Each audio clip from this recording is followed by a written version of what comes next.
毒販全神貫注在玩反恐精英，可下一秒反恐特警竟然真的出現了。第20小組接到线報来抄毒贩的老窝，輕鬆搞定了幾名毒贩後，卻沒有找到一丁點的毒品，反而在一個上了鎖的密閉房間裡，發現了一群萎靡不振的菲律賓人。帶頭的男人警戒心極強，他似乎並不想得到特警們的救助，可話音剛落，他就口吐白沫，抽搐着倒了下去。特警們瞬間秒懂，原來這群人的身體裡全都藏了毒，之所以被毒販關在這裡，是在等着他們將毒排泄出來。隨後男人被送往醫院救治，其他人也在醫生的幫助下排出了藏在體內的毒。但就當洪都準備向毒羅問話時，神父卻一口回絕了他的要求，因為在他看來，警察根本不會在乎他們的死活，洪都也不例外。而且這些人並不是偷渡者，他們都是合法移民，是有執照的護士。即便洪都說破了天，神父都不同意合作，哪怕是被起訴走私毒品。既然毒羅們是合法移民，那麼一定会有擔保人。洪都查到了一家職業介紹所的負責人，據他所說，自己只負責幫助那些生活不能自理的老人招募護士，這些髒活累活本地人不願意幹，他老婆又是菲律賓人，所以每隔一段時間就會招募一批，但他只是個中間人而已，負責接頭的另有其人。看他一臉老實巴交的樣子，也不像是在撒謊。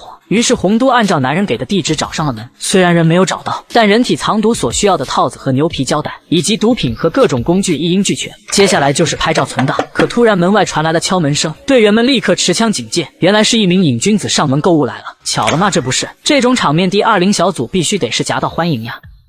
I'm on a bad trip. No, you're good.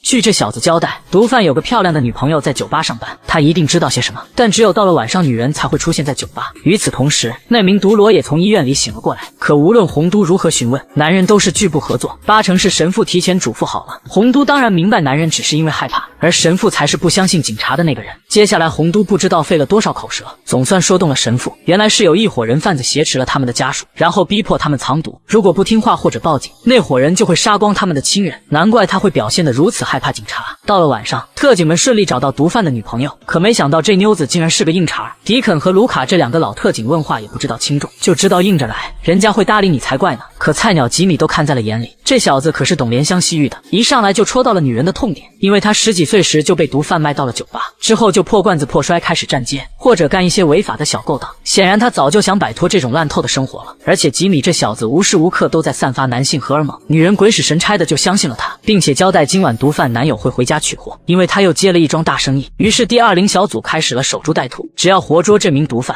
就能從他口中查出誰是幕後操縱者了。可偏偏這時候一名殺手出現，幹掉了毒販。如果再讓這名槍手跑掉，那真的就前功盡棄了。這種事情洪都是絕對不允許發生的。槍手雖然被抓，但他竟然得意地笑了出來。一番審訊後才明白，原來他只是一名被僱傭的廉價殺手，而且雇主已經花高價為他找好了高級律師，掏錢的就是那個職業介紹所的中間人羅伯特。可嫌犯既不在公司，也沒有在家，只留下了他的菲律賓妻子。女人一臉無辜地替丈夫辯解，她甚至都不知道丈夫究竟幹了什麼罪大惡極的事情。女人主動提出給丈夫撥打電話，問他在哪兒。打開免提之後，女人一改之前傷心的面孔，先習慣性地用菲律賓語和丈夫聊了2句。在洪都的提醒之下，接下來的對話都在用英語交流。電話那邊說人在鄉間俱樂部喝酒。事不宜遲，掛斷電話後，洪都立馬帶人準備抓捕，只留下一名警探負責看住女人。可特警們前腳剛走，女人忽然說想起了丈夫在儲藏櫃裡放了什麼東西，或許有線索也說不定呢。可天真的警探簡直太天真了，女人毫不留情地給他來了一槍，然後頭也不回嗷嗷撂。等警探反應過來，已經遲了。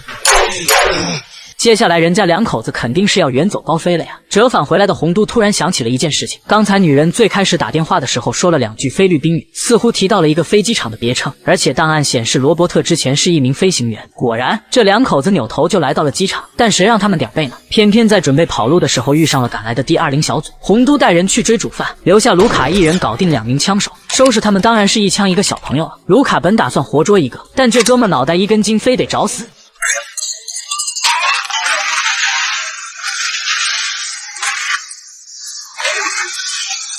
這防暴特警車可真是個好東西啊！盧卡都快要愛死這個老搭檔了。另外打算逃跑的這兩口子也傻眼了，丈夫胳膊上吃了一槍，妻子撒潑打滾也無濟於事了。搞了半天，原來羅伯特只是個工具人，妻子才是真正幕後的大 boss。這老娘們藏得挺深啊，就連洪都都被他的演技給騙了。最後羅伯特交代出了被挾持人質的關押地點，很快洪都就帶隊救出了這些人，讓他們得以和親人們團聚。一旁的神父也感觸頗深，這個結果無疑是改變了不少人對警察的觀念。但洛聖都從來不缺少憤怒，因為第二天城市中心就屢屢發生爆炸，炸彈客手段卓絕，就連洪都都險些因此喪命。這又是啥情況啊？關注巨石，明天接着講。